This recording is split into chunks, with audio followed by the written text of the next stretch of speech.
لیکن جیسا کہ میں نے پہلے کہا کہ 15 شعبان کا روزہ ثابت ہے، اب اس کی دلیل میں آپ کو بتاتا ہوں کہ وہ کیسے ثابت ہے۔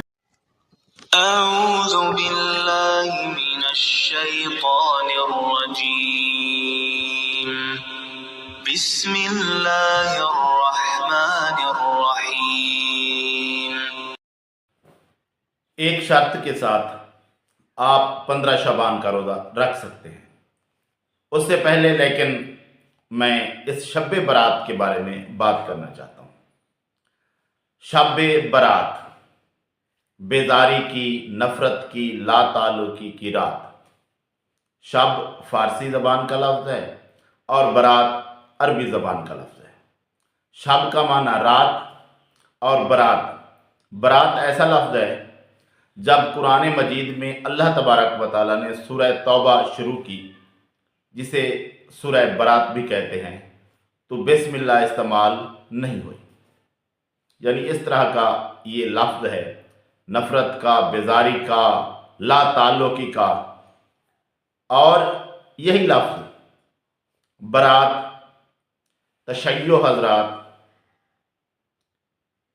صحابہ کے خلاف برات ظاہر کرتے ہوئے استعمال کرتے ہیں اور انہیں برا بھلا کہتے ہیں۔ تو یہ لفظ شب برات یعنی نفرت کی، لا تعلقی کی رات۔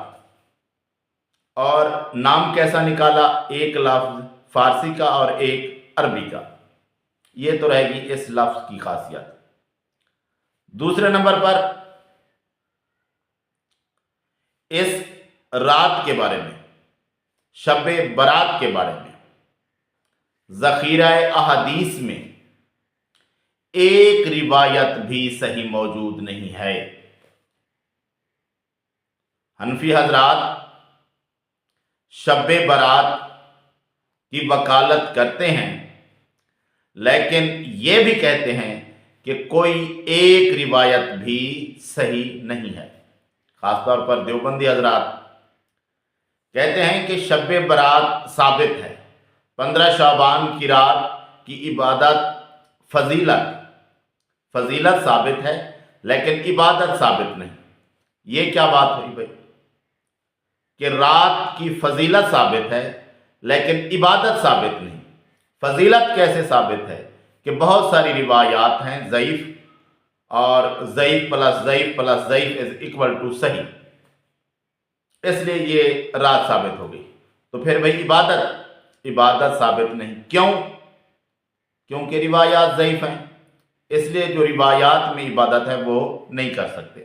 یہ ان کا اپنا ایشو ہے ثابت کرنے کا، ان کی مرضی، لیکن روایت کوئی صحیح نہیں ہے۔ دوسرے نمبر پر روایات سے ہٹ کر کچھ لوگ قرآن کی آیات بھی پیش کرتے ہیں۔ روایات کو کیونکہ محدثین نے ضعیف کہا ہے، کسی نے صحیح نہیں کہا، اور کچھ نے جو کتب لکھے ہیں ان کے اندر جیسے علامہ ابن جوزی، قاضی ابو بکر ابن العربی، حافظ ابن رجب اور بعد کے اور پہلے کے محدثین، سب نے ان روایات کو ضعیف کہا ہے۔ لیکن قرآن کی آیات کو کون ضعیف کہہ سکتا ہے؟ تو قرآن کی آیات سے کچھ لوگ ثابت کرنے کی کوشش کرتے ہیں، اور آیت ہے سورہ دخان، سورت نمبر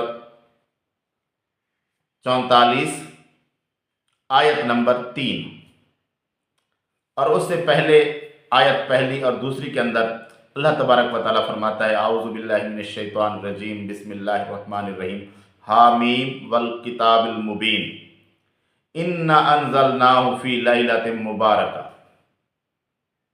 بے شک یہ کتاب مبین جو ہے ہم نے برکت والی رات میں نازل کی۔ کہتے ہیں کہ یہ جو آیت ہے، آیت نمبر 3، یہ اسی شب برات کے بارے میں ہے۔ اور بات کس کی ہو رہی ہے ادھر کہ ہم نے قرآن مجید نازل کیا برکت والی رات میں، اور کہتے ہیں کہ یہ برکت والی رات شب برات ہے۔ ادھر کیا بات ہوئی ہے کہ قرآن مجید نازل ہونے کی۔ اللہ تبارک و تعالیٰ نے قرآن مجید میں اور 2 جگہوں پر خاص طور پر قرآن مجید کے نزول کے بارے میں بات کی ہے۔ ایک ہے سورہ قدر کے اندر، وہاں پر واضح طور پر وہاں موجود ہے اِنَّا أَنزَلْنَاهُ فِي لَيْلَةِ الْقَدْرِ، بے شک ہم نے اس قرآن مجید کو کب نازل کیا؟ لیلۃ القدر کی رات۔ اور لیلۃ القدر سب لوگ مانتے ہیں کہ رمضان المبارک میں ہے، تو ادھر بھی قرآن مجید نازل ہونے کی بات برکت والی رات میں ہے، اور ادھر بھی لیلۃ القدر میں ہے، اور لیلۃ القدر ہم جانتے ہیں کہ رمضان میں ہے، وہ تو ہم جانتے ہیں احادیث سے، لیکن قرآن مجید بھی اس کی بات کرتا ہے۔ سورہ بقرہ آیت نمبر 185، شہر رمضان الذی انزل فیہ القرآن، یعنی رمضان وہ مہینہ ہے جس میں قرآن نازل کیا گیا۔ تو احادیث کے ساتھ قرآن مجید میں بھی آیت موجود ہے کہ رمضان میں ہی قرآن نازل ہوا۔ تو دو آیات، ایک میں صرف بات کی گئی برکت والی رات کی، دوسری میں یہ بات کی گئی کہ وہ برکت والی رات لیلۃ القدر ہے، اور تیسری آیت میں یہ بات ہوئی کہ لیلۃ القدر یا برکت والی رات جس میں قرآن نازل ہوا، قرآن نازل ہوا کب؟ رمضان میں۔ تو اس آیت کا جو مطلب ہے وہ قرآن سے ہی واضح ہو گیا کہ قرآن مجید جب نازل ہوا وہ رمضان کا مہینہ تھا، وہ لیلۃ القدر کی رات تھی۔ تو یہ آیت جس سے یہ ثابت کرنا چاہتے تھے برکت والی رات سے کہ یہ رات شب برات کی ہے، تو قرآن مجید کی آیت اس بات کو سپورٹ نہیں کرتی۔ اور دوسری خاص بات کہ اس رات چراغاں کرنا، پٹاخے پھوڑنا، آگ جلانا، اس سے تمام لوگ، تمام مکاتب فکر منع کرتے ہیں کہ یہ بات صحیح نہیں ہے، اور جو لوگ رات کو ثابت کرتے ہیں وہ حلوے پکانا وغیرہ یہ تو مانتے ہیں۔ اب یہ رات تو ثابت نہ ہوئی، لیکن جیسا کہ میں نے پہلے کہا کہ 15 شعبان کا روزہ ثابت ہے۔ اب اس کی دلیل میں آپ کو بتاتا ہوں کہ وہ کیسے ثابت ہے۔ جب یہ رات، یہ عبادات ثابت نہیں ہے تو 15 شعبان کا روزہ کیسے ثابت ہے؟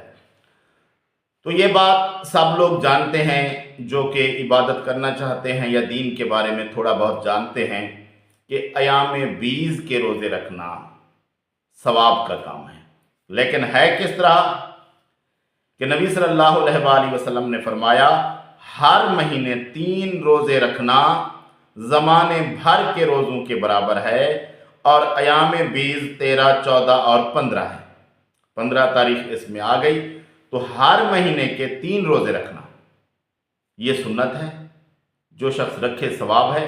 اور ان میں جب شعبان کا مہینہ آتا ہے تو یہ بھی ہر مہینے میں شامل ہے، تو اس کا بھی 13 14 15 کا جب روزہ رکھے گا شخص تو 15 شعبان کا آ جائے گا اور اس کا ثواب ہے، یہ حدیث سے ثابت ہے۔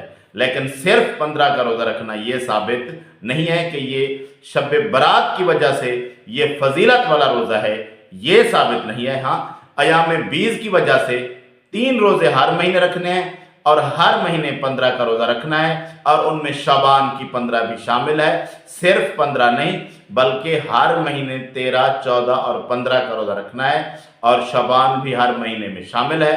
تو 15 شعبان کا روزہ جب باقی روزے رکھنے ہیں تو پھر یہ بھی رکھا جا سکتا ہے ان کے ساتھ، بلکہ رکھنا چاہیے۔ جب 3 روزے رکھیں گے تو یہ لازمی بات ہے، یہ روزہ بھی رکھیں گے۔ تو اس طرح تو ثابت ہے، لیکن اس طرح شب برات کے نام پر نہ رات ثابت ہے نہ روزہ ثابت ہے۔ ہاں ثابت ہے تو یہ شیعہ 15 شعبان کو اپنے 12ویں امام کو پکارتے ہیں کہ آ ہماری مدد کر، ان سنیوں نے ہمیں تنگ کیا ہوا ہے، ان کو پھینٹی لگا۔ اور اہل سنت کہلوانے والے لوگ بھی اس رات جاگ کر کہتے ہیں آمین آمین، ان کا 12واں لگا ہم کو پھینٹی۔ تو یہ ان کی رات ہے، ہماری رات نہیں ہے۔